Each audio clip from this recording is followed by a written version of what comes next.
¿Siempre quiso usted ser pintor, Paul? Entonces, ¿por qué hasta los 30 años pintaste casi nada? Diría que la novela El paraíso en la otra esquina del escritor peruano Mario Vargas Llosa gira como n circunferencias concéntricas en torno a un punto común, el de buscar y perseguir al esquivo paraíso.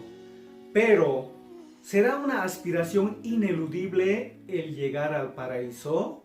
Paraíso, una palabra tan desgastada e inventada como una promesa post-mortem, más fantasioso que una cinta de dibujo animado. Cuando leí el título, en verdad no pensé ni lejanamente que iba a referir la historia del pintor Gauguin. Si intento armar el árbol familiar de Paul, diría: María Fernanda es su hermana, sus padres Aline Chazal y Globes Gauguin, Ernest Camille y Alexandre, sus tíos maternos, y la mamá de su mamá, Flora, que según datos de grandes ojos negros, largos cabellos, gestos graciosos y cintura de maniquí en sus mejores años. El progenitor de Flora, el coronel Mariano Tristán, que socializaba con el joven Simón Bolívar, hoy libertador del ex imperio incaico. Paul Gauguin, aparte de sus amantes como Techa Maná, tenía como esposa a Metegat y 5 hijos aparte de los que tuvo con sus amantes. Si su papá Mariano hubiera vivido más, con seguridad Flora no hubiera conocido la pobreza. Tal vez ni viajado a Perú o Inglaterra, ni hubiera abrazado el ideal de revolucionaria.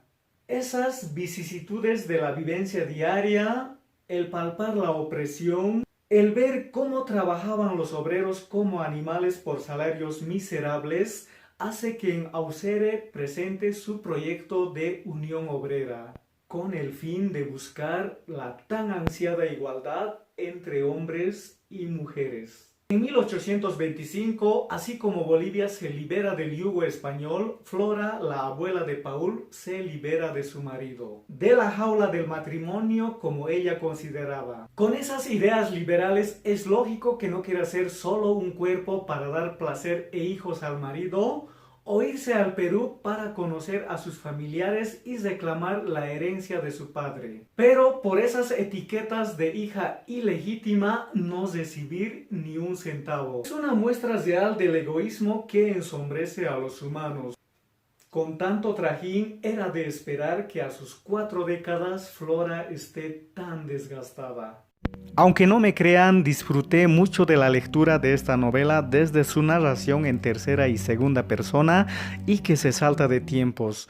Brinda en cada capítulo información necesaria e implícita que da a la imaginación la proporción suficiente para divagar. Es así que aún mi mente se tiñe de verde y turquesa cuando recuerdo que Paul se va a Tahití. Como un dron, mi imaginación vuela por la naturaleza de Polinesia. Tuve que retroceder y releer cuando los nombres se me enredaban. Un toque puntual de cómo el autor se da la libertad de colorear con apuntes de cultura general. En sí fue como caminar por una carretera asfaltada por en medio de un lindo y salvaje panorama. Tanto la crueldad y maldad, la miseria y el dolor como componentes del ser humano están reflejados explícitamente. En sus cerca de 500 páginas de esta versión, siento de cómo la historia de Paul y su abuela Flora me retrotrae esas escenas de lo poco que compartí con mis abuelos. Las dificultades y rebeldía de Flora, un aspecto para reflexionar. Paralelamente, esa vida aventurera de Paul infunde, a pesar de todo, los sueños. Por más locos que sean, vale la pena perseguirlos y no resignarse a ese paraíso post-mortem.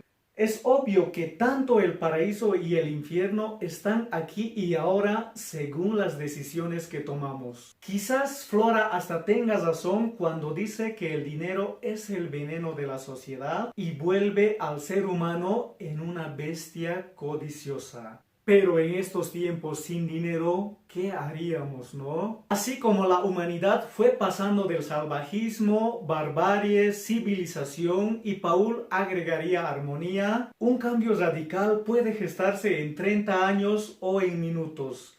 Esto ejemplifica Paul Okoke, que decide irse a Tahití la capital de la Polinesia francesa, llevándose no a su esposa e hijos, sino metros y metros de tela, pinceles y pinturas. Decidido a vivir la vida nativa de los maoríes en ese mundo primitivo para reflejar su furia creativa pintando cuadros y más cuadros. Pero vivir al natural será solo vivir de cocos, mangos, paisajes y bananas. No, claro que no.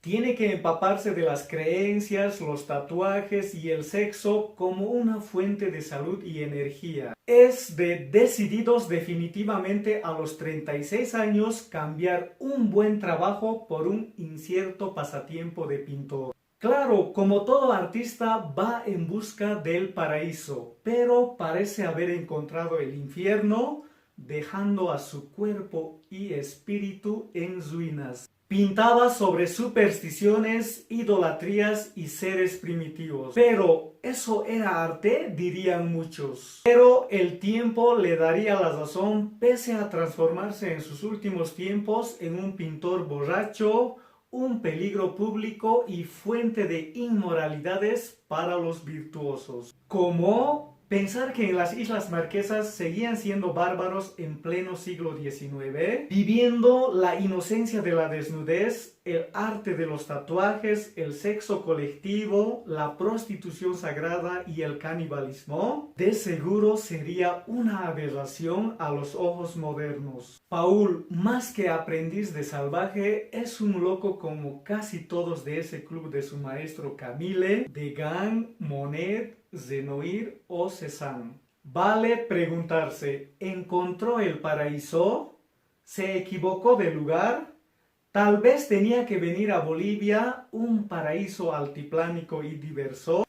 Quizás en su lecho de muerte, junto a gallos y gatos salvajes, le haya pasado por la mente y así difusamente haber recordado que de niño miraba las figurillas de barro cocido de los incas allá en Lima, en la casa de su abuelo Pío Tristán. Preguntarse de su abuela, la Madame Flora Tristán, la escritora, la reformadora social, que conoció a ese joven llamado Carlos Marx, o en la calma de la morfina verse de cómo había escrito su nombre en la lista eterna de los famosos pintores. Para seguir comentando, si aún no hemos leído, hagámoslo.